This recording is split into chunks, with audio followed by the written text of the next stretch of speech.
नाज़रीन, इस वक्त आप मनाजिर देख रहे होंगे। अरशद शरीफ साहब की कब्र तैयार की जा रही है। आप देख सकते हैं कब्र के इस वक्त मनाजर, ईंटें रखी गई हैं, सलाबें रखी गई हैं और बड़े ही एक नफीस तरीके के साथ इस कब्र को तैयार किया जा रहा है। जैसा कि ऐलान किया गया है कि जुमेरात को दोपहर 2 बजे जनाजा होगा और उसके बाद जैसे खाकी को यहाँ पर लाया जाएगा और उनको यहाँ पर दफन कर दिया जाएगा। इस वक्त हमारे साथ मौजूद हैं अली, जो कि न्यू डिजिटल पे एंकर पर्सन है। जब हम यहाँ पर आए तो ये ऑलरेडी यहाँ पर मौजूद, इनसे बात करते हैं इन्होंने क्या सारी वाक़े को किस तरह से देखते हैं। अली, बताइएगा कि आज आपने इस कब्र को देखा है, कब्र को देखकर आप बीइंग ए जर्नलिस्ट क्या कहना चाहेंगे? सर, मेरा ख्याल है कि अल्फाज नहीं है कि इतना बड़ा जुल्म है, इतना बड़ा जुल्म है कि इसकी मज़म्मत नहीं की जा सकती। लेकिन मसला ये है कि हम पाकिस्तानी हैं। ये ना पहला वाक़या और ना ये आखिरी वाक़या है। हम हर बार अपने पाकिस्तानी होने की रवायत को पूरा करते हुए हर वाक़े पे आएंगे, इसी तरह से इज़हार अफ़सोस करेंगे और उसके बाद नारे लगाएंगे और 3 दिन के अंदर अंदर भूल जाएंगे और अगले वाक़े का इंतज़ार करेंगे।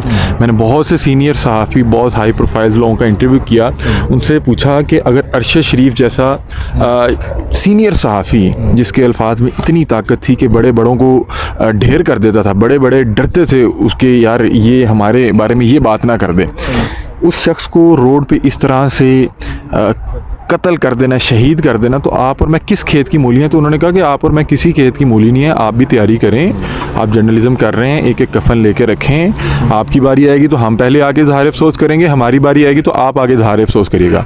ये सिलसिला इसी तरह से जारी और सारी रहेगा, क्योंकि हम पाकिस्तान में रहते हैं। हमने ना लियाकत अली ख़ान के कातिल पकड़े, ना हमने बेनज़ीर भुट्टो के कातिल पकड़े, और ना अल्लाह ना करे, लेकिन हम अपने वो रवायात को देखते हुए बड़े भारी दिल से कहना पड़ेगा कि हम इनके भी कातिल को नहीं पकड़ पाएंगे। और ये देखिए, इतने बड़े बड़े लोगों के जो कातिल होते हैं ना, ये छोटे छोटे लोग होते हैं, और ये छोटे छोटे लोग इतना बड़ा नुकसान हमारा कर जाते हैं कि आपको बता नहीं सकता। अली, अब आपने तैयारी कर ली है, फिर कोई खौफ, कोई डर? देखिए ना, अब आपको इस चीज़ का इल्म तो हो गया होगा, आपने बताया कि बहुत बड़े बड़े जर्नलिस्ट ने आपको कह दिया कि आप कफन की तैयारी रखें, अब आप इस काम को कंटिन्यू करेंगे? सर देखें, ये तो मेरा ख्याल है कि मुझे एक सहाफ़ी ने कहा कि ये पैगंबरी पेशा है, ठीक है। अगर आप डराने से डर जाएं तो मेरा ख्याल है कि हम रोज़े क़यामत मुजरमों की सफ़ में होंगे।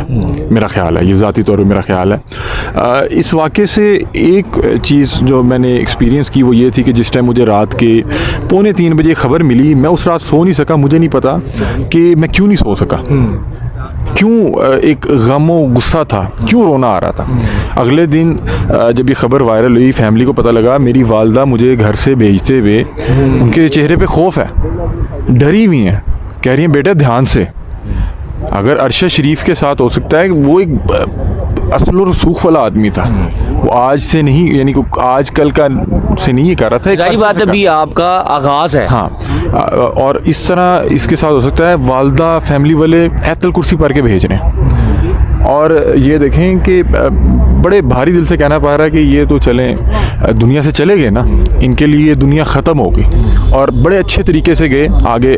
मुझे यकीन है कि आगे की मराहिल बहुत आसान है, लेकिन मुश्किलें किन के लिए हैं आप वो देखें, उनकी फैमिली के लिए, उनके बच्चों के लिए। आज ये जितने MNA MPA सहाफ़ी उनके घर के बाहर हैं, 2 महीने बाद किसी एक को पता भी नहीं होगा कि अरशद शरीफ के बेटे का नाम क्या। मैं उनकी वालदा से कल मिला हूँ, मैं आपको बता नहीं सकता कि किस बड़े जिगरे वाली वो ख़तून थी। मुझे नहीं पता कि अल्लाह ने उसको इतना हौसला जिगरा कैसे दे दिया।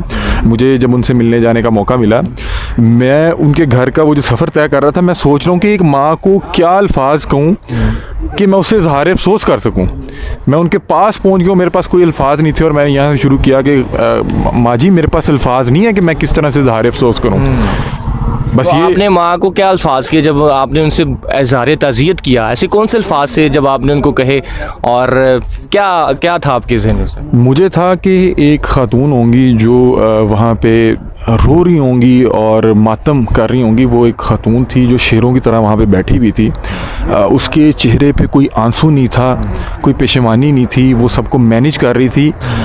उसको देख के मेरा शायद रोना निकल जाता। मैंने कहा कि मैं इसका हौसला ना तोड़ दूँ। मैं उसको कहा कि आप ये ना समझिएगा कि आपका बेटा कोई नहीं है, और ये मैं हल्फन कह रहा हूँ। मैंने कहा कि आपको कभी बेटे की ज़रूरत पड़े, आप मेरा नाम पुकारिएगा, मैं नंगे पाँव दौड़ता आऊँगा। और यकीन माने हम पाकिस्तानी हैं, हम भूल जाएंगे। आखिर में बस बता दीजिए कि आप चूँकि अरशद शरीफ चूँकि अरशद शरीफ साहब जो है वो इन्वेस्टिगेटिव जर्नलिज्म थे, इन्वेस्टिगेटिव जर्नलिज्म से ताल्लुक़ था उनका, आपकी ख्वाहिश होती है कि आप स्टिंग ऑपरेशन करें, ज़ाहिर बात इसमें ख़तरात बहुत सारे लाहक होते हैं, तो क्या कहना चाहेंगे आप, किस तरफ आप जाएंगे? सर मैं यहाँ पे रिक्वेस्ट करना चाहूँगा जो पाकिस्तान में आला ओहदेदारान हैं, यहाँ के बड़े इदारे हैं, खुदारा यहाँ पे आइन की बालादस्ती होनी चाहिए। अगर अल्लाह ना करे इस तरह का वाक़या कभी रोनमा हो भी जाता है तो उसके मुजरिमों को पकड़ के कैफ़रे किरदार तक पहुँच जाएँ ताकि अगले वाक़े से बाज किया जा सके। हमारे यहाँ ऐसी कोई रवायत नहीं है, दुख के साथ कहना पड़ रहा है, हमारे यहाँ ऐसी रवायत नहीं है। अल्लाह पाक आप सबको भी, मुझे, जितने लोग इस पेशे से मुंसलिक हैं, अल्लाह पाक उनको अपने हिफ्ज़ व अमान में रखें, क्योंकि ये वो लोग होते हैं जो अपने लिए नहीं अब इन्वेस्टिगेट कर रहे होते हैं। क्या इनको मिलना था किसी बड़े की करप्शन निकाल के, क्या इनको क्या मिलना था? इन्हें यही मिला जो आप देख सकते हैं कि उनकी कब्र तैयार हो रही है। इतने बड़े बड़े महल और बिस्तर, नरम बिस्तर छोड़ के उनका ईंटों का बिस्तर तैयार हो रहा है। ये एंड है। बिल्कुल ठीक है अली ने, और अल्लाह पाक हमें अपने हिस्सों-मान में रखें। और जैसे कि इस वक्त आप कब्र के मनाज़िर देख रहे हैं, और आखिर में आपको बताते चलें कि जुडिशल कमीशन बना दिया गया है, तहकीकाती टीम का जो अनाउंस कर दिया गया है, बहुत जल्द तहकीकात होंगी और इसके बाद जो भी मुल्ज़िमान होंगे उनको कैफ़रे किरदार तक पहुँचाया जाएगा। इसी के साथ दीजिए इजाज़त, अल्लाह हाफ़िज़।